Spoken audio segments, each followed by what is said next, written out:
Night shift at the Marionette factory changed my life forever. They tell you the worst part of the night shift is the loneliness. They're wrong. It's what grows in the silence that you need to worry about. I took a job at an old marionette factory, thinking it was just easy money, a quiet place to study. But after a week of soul-crushing isolation and no real sleep, I started seeing things. And to this day, I'm not sure if it was all in my head. They don't tell you that sleep is the anchor that keeps your mind tied to the world. And when that anchor slips, you start to drift. You have no idea what you'll drift into. The ad was simple: night security, quiet. I was a college student buried in debt, so it sounded perfect. The pay was good, and the job was a joke. Walk the perimeter twice, check the locks, then spend the next 7 hours at a desk, watching silent, grainy monitors. The place was called Phelan's Fantastical Marionettes, a name that sounded charming in the daylight. At night, it was just Phelan's. The factory was a relic, a huge brick building on the industrial edge of town. By day, I'm sure it was filled with the sounds of saws and cheerful artisans. But when I clocked in at 11 p.m., the only sound was the heavy thud of the main door locking behind me. Then, nothing. A silence so deep, it felt like a weight on my eardrums. My first few nights were exactly as advertised. Boring. I'd do my rounds, my flashlight beam cutting through the dusty air, passing row after row of half-finished puppets. There were bins of wooden hands, shelves of unpainted heads with blank, carved-out eyes, and bodies hanging limply from hooks, just waiting for their strings. It was creepy, sure, but in a predictable, Halloween store kind of way. Nothing to really worry about. The real problem was the sleep I wasn't getting. My body just wouldn't flip to the new schedule. I'd get home as the sun was coming up, pull the curtains tight, and just lie there, wide awake. My mind would race. What I didn't understand then is that serious sleep deprivation doesn't just make you tired. It starts to dismantle you. It frays your nerves, messes with your head, and blurs the line between what's real and what's not. After that first week, I was living on coffee and a low, humming buzz of anxiety. The isolation I'd wanted now felt suffocating. The factory and I were alone together, and the silence was getting louder. It started with a sound. I was on my 5th night at the desk, trying to read a textbook and losing the battle to stay awake. The factory was dead quiet, and then I heard it.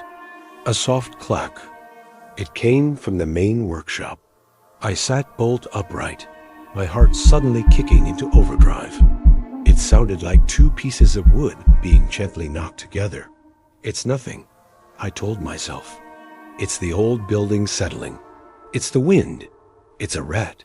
I came up with a dozen logical reasons, because the other one was just not possible. I grabbed my flashlight and walked to the workshop entrance, my own footsteps suddenly sounding way too loud. I flicked on the lights. Everything was exactly where it should be. Rows of puppets hung perfectly still. Piles of wooden limbs sat in their bins. I walked the entire room, poking my light into every shadow. Nothing. I went back to the desk, feeling like an idiot, but I couldn't shake the feeling of unease. My exhausted brain was just playing tricks on me. That's what lack of sleep does, right? It makes you jumpy. 2 nights later, it was something I saw, or thought I saw.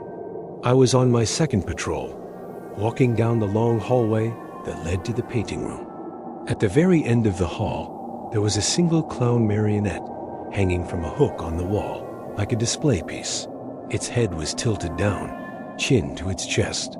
I'd walked past it a dozen times, but this time, as my flashlight beam swept across it, I swear I saw its wooden hand twitch, a tiny, almost invisible curl of its fingers.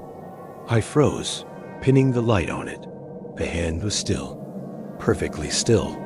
I stared for a full minute, holding my breath. Nothing. It was a trick of the light, I told myself. A shadow from my own shaking hand. But it was too late. I started noticing other things. A puppet in the workshop, whose head was turned just a little more to the left than before. A faint scratching sound from the attic. Each one was small enough to dismiss on its own, but they were adding up, like static building before a storm. The fatigue was a thick fog in my head, and I no longer trusted what I was seeing. Have you heard of the uncanny valley? It's that weird, skin-crawling feeling you get when you see something that looks almost human, but not quite. A robot with a face that's a little too smooth. A doll whose eyes are a little too real. They look like a broken human, not a well-made object. The marionettes at Felon's were masterpieces of this. Their painted smiles never reached their glass eyes. Their jointed limbs were just a little bit wrong.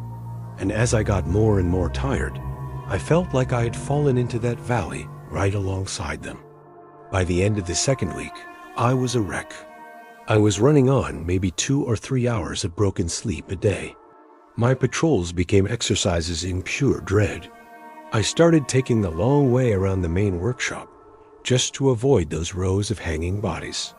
The feeling of being watched was constant now, a physical pressure on the back of my neck.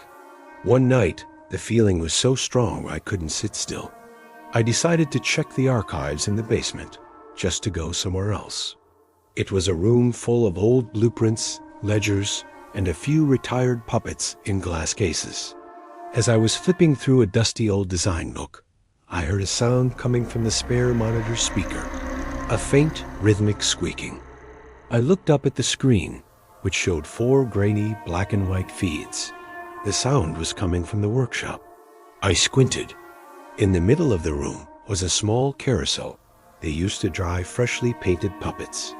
It was supposed to be off, motionless, but it was turning, slowly. A jerky, barely there rotation. Hanging from it were 4 little harlequin marionettes, their legs swinging gently as they went around and around and around. My blood ran cold. There was no one in there. The building's ventilation was shut down at night. I just watched, horrified, for what felt like an hour. The carousel never stopped its slow, agonizing turn. I wanted to go in there to find a rational explanation, but I couldn't move. Fear had me pinned to the chair. That night, I didn't finish my patrol. I locked myself in the security office and watched that monitor until the first hint of dawn. The carousel never stopped. My breaking point came on a Tuesday. At that point, I hadn't really slept in what felt like 2 days. My hands were shaking constantly. My thoughts were a scrambled mess of paranoia and exhaustion. I felt like a ghost in my own body. Every shadow seemed to twist and writhe. The night began with a new sound. Not a clack or a squeak. A whisper. A dry, rustling sound like dead leaves skittering across a sidewalk. It seemed to come from everywhere at once. I tried to drown it out with a podcast on my phone, but the sound slipped right under the audio, a constant, unnerving hiss. Around 3 in the morning, I couldn't take it anymore. I had to know. I had to face whatever this was, even if it was just my own mind finally cracking. I grabbed my big flashlight, the heavy one, and walked out of the office. My heart was a frantic drum against my ribs. I went straight for the main workshop. The whispering got louder as I got closer, and it was definitely coming from behind those doors. I pushed the doors open and stepped inside. The room was a vast, black space. I swept my light across the floor, then up to the ceiling, where hundreds of marionettes hung from their hooks, their strings forming a dense, tangled web above me. It wasn't just one of them. It was all of them. In the steady beam of my flashlight, I could see them all moving. Not a big, jerky dance. It was a subtle, coordinated sway. A slow, silent tide of movement rippling through the entire room. Hundreds of little wooden heads were slowly, almost imperceptibly, turning to face me. The flashlight trembled in my hand. Their painted eyes, black and glassy, caught the light and seemed to glint. And from the darkness, The whispering finally came together into one. Collective sound, a soft, drawn-out sigh of creaking wood and shifting strings. It was the sound of 100 puppets taking a single breath. I didn't scream. I couldn't. My throat was clamped shut. My mind was scrambling for an anchor. Asterisk, the building is shifting. It's a tremor. It's a hallucination. My brain is broken. Asterisk, but it felt so real. The sight, the sound, it was happening. The uncanny valley wasn't just a feeling anymore. It was a real place. And I was at the bottom of it, looking up at an audience of things that should not be alive. I stood there for an eternity as the silent army of puppets watched me. Their gentle, horrifying sway, the only movement in a world that had completely come apart. I don't know how long I just stood there, frozen. The next thing I remember is backing away, slowly, never taking my eyes off them. I didn't turn my back until I was through the workshop doors, slamming them shut behind me. I stumbled back to the security office and jammed a chair under the doorknob. I spent the rest of the night huddled in the corner, staring at the door, just listening. The whispering was gone. Now there was only silence. But it was a different kind of silence. It was full. It felt like it was waiting. When the sun finally started to rise, casting that pale, gray light through the window, it was like being pulled from underwater. The sound of the morning supervisor unlocking the main factory door was the most beautiful thing I had ever heard in my life. I waited until I heard his footsteps and the cheerful sound of him calling out a hello to another worker. I moved the chair, opened my door, and walked out without even glancing toward the workshop. I passed the supervisor in the hall. He gave me a friendly smile. Rough night? I think I nodded. I couldn't form words. I just kept walking. I didn't clock out. I just pushed open the front door and stepped into the morning air, which felt so crisp and unbelievably real. I got in my car and drove, and I didn't look back. It's been years. I had to drop out of college for a semester just to get my head straight. I saw doctors who told me all about severe sleep deprivation. They explained how it can cause paranoia, anxiety, and full-blown psychosis. They said my brain, desperate for rest, was basically creating waking dreams hallucinations born from pure exhaustion. And I believed them. Rationally, I know that's the most likely answer.